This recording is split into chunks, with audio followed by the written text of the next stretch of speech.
आज सीमा बहुत ही दुखी थी। माँ को फ़ोन करके बात कर ही रही थी कि बहन ने माँ से फ़ोन ले लिया और कहने लगी, तूने इस घर के लिए किया ही क्या है? तुझे तो मेरी सहेलियाँ भी गाली देती हैं। वह अवाक सुन रही थी। ऐसा क्या नहीं किया उस घर के लिए, जहाँ पर उसे बदले में एक छोटी सी इज्जत तक ना मिली। घर से बाहर तक तरह तरह के लोगों से वास्ता पड़ा। बहुत से अच्छे भी थे जिनके सहयोग ने उसे आगे बढ़ने में मदद की, एक प्रेरणा प्रदान की, तो कुछ ऐसे भी मिले जिन्होंने हतोत्साहित करने में कोई कसर नहीं छोड़ी। आज उसे महिला दिवस के अवसर पर एक सम्मानित संस्था द्वारा महिला गौरव का सम्मान मिला था।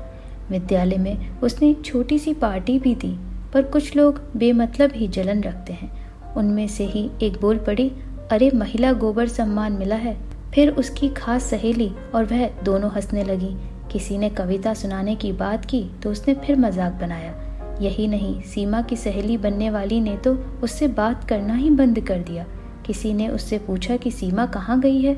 उसने मुंह बनाते हुए जवाब दिया, गई होगी कहीं पर फूलमाला बटोरने।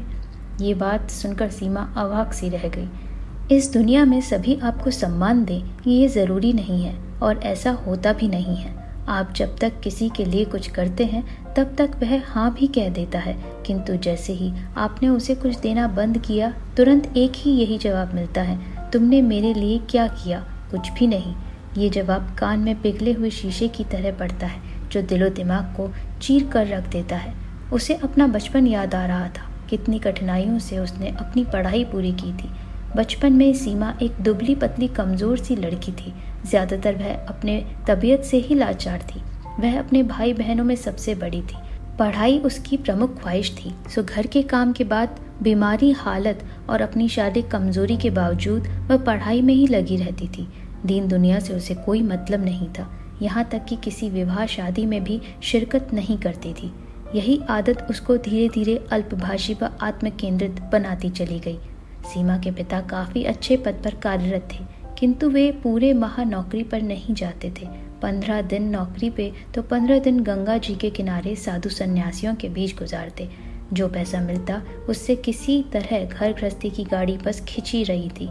न तो कायदे का खाना, न पहनना, और न ही रहने के लिए कायदे का घर। इस पर भी तुर्रा ये कि पढ़ाना भी नहीं चाहते थे। सीमा के हाई स्कूल और इंटर दोनों ही बोर्ड परीक्षाओं की फीस बगल में रहने वाली औरतों ने भरा, जिनकी वह ताउम्र शुक्रगुजार रही। बीए में भी पढ़ाई के साथ साथ उसने ट्यूशन और प्राइवेट स्कूलों में भी पढ़ाया, और साथ ही साथ बीमारी भी, अतः अच्छे नंबर भी नहीं पा सकी। मात्र द्वितीय स्थान से ही पास हो सकी। एमए के साथ साथ बीएड भी कर लिया। पीएचडी में एडमिशन और गांव के एक बेरोजगार से जबरन शादी, क्योंकि वहां मुफ्त में रिश्ता मिला था। शादी के बाद मानसिक कष्ट बढ़ गए। 2 साल में 2 बच्चे, और दोनों ही नहीं रहे। इसी पीड़ा के साथ साथ पीएचडी पूरी की तथा नौकरी की भी तैयारी, और किस्मत ने साथ दिया। इधर पीएचडी की थीसिस जमा हुई, दूसरी तरफ प्राइमरी में उसकी नौकरी लग गई। नौकरी लगते ही वह कोलू की बैल बन गई। ससुराल के लिए और मायके के लिए वह एटीएम मशीन थी। जब भी बड़ा खर्चा आए उससे निकाल लो। सीमा इसी उम्मीद में करती जाती, कोई बात नहीं, अभी तो मेरे बच्चे छोटे हैं, अभी तो वह कर सकती है। और कर्ज लेकर ससुराल और मायके का खर्च उठाने का जो सिलसिला चला, तो कब छोटे छोटे बच्चे कॉलेज में पहुंच गए पता ही नहीं चला। ससुरालियों के द्वारा भी बस यही सुनने को मिला कि तुमने क्या किया। यहाँ तक कि जब उसके पैर में चोट लगी तो कोई 4 दिन के लिए भी नहीं आया। शादी, विवाह, बीमारी तथा अन्य सभी खर्च केवल उसके ऊपर डाल दिया गया। और सबसे कष्ट वाली बात थी, इसमें उसके पति भी शामिल थे। मायके वालों के हर बड़े खर्च उठाने की जिम्मेदारी भी उसकी ही होती। जवान भाई हाथ पर हाथ रखकर ठाठ से बैठा रहता। उसके खाने, रहने, पहनने की व्यवस्था पिता की पेंशन से ही हो रही थी, और बड़े खर्च आ जाएं तो उसे सीधे सीधे सीमा के ऊपर डाल दिया जाता। पिता के जाने के बाद भी वह भी अपनी जगह से नहीं हिला। अब उसका खर्च माँ की पेंशन से चल रहा था। सीमा की बहनें भी कम अत्याचारी न थी। एक का विवाह हुआ तो उसको अपने पति की सूरत ही पसंद नहीं आई, और वह वापस आकर मायके में रहने लगी। दूसरी बहन की शादी सीमा ने कर्ज लेकर की। उस बहन ने कभी भी उससे बात नहीं की, क्योंकि उसने अपनी ननद की शादी में उससे अधिक पैसा लगाया था। तीसरी बहन बीएससी करने के बावजूद कोई छोटी सी नौकरी भी नहीं कर पा सकी। और प्राइवेट स्कूल में पढ़ाकर जो अर्जित करती उसके लिए पर्याप्त न था, सो वो भी सीमा को पैसों के लिए गालियाँ देती थी।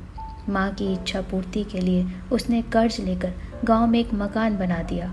फिर भी उन लोगों को खुशी नहीं हुई। ससुराल और मायके के बड़े खर्च उठाते उठाते वह स्वयं कर्ज में डूब गई, किंतु हर तरफ से केवल यही जवाब मिला, तुमने मेरे लिए किया क्या।